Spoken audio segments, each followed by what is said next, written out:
Now let's talk about the definition of a biblical covenant relationship.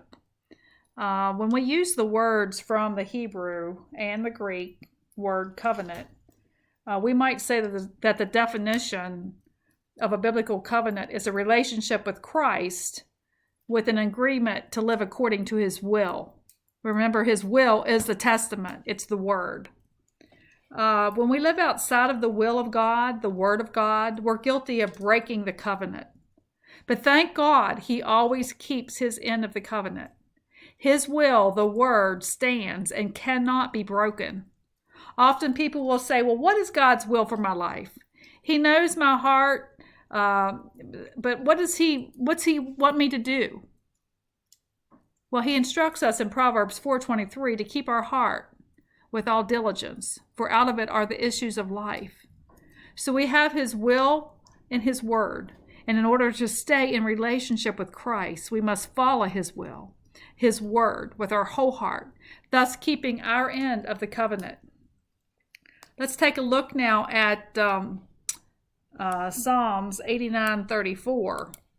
And we're going to read that over here on the screen. And let's find it. Psalms 89:34. It says, my covenant will I not break, nor alter the thing that is gone out of my lips. See, what that means is that God will not break his covenant. He's going to keep his word. His word stands. When everything else falls and everything else is gone, his word stands.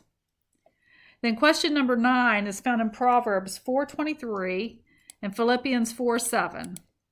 Proverbs 4:23 says, keep thy heart with all diligence, for out of it are the issues of life.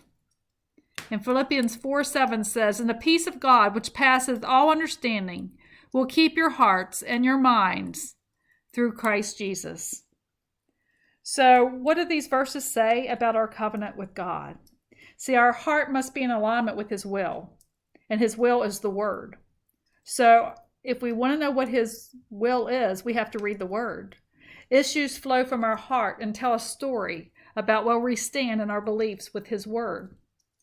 And when we are in covenant relationship, we have peace in our mind and peace in our heart, knowing that we have put our heart into his word, which is his will.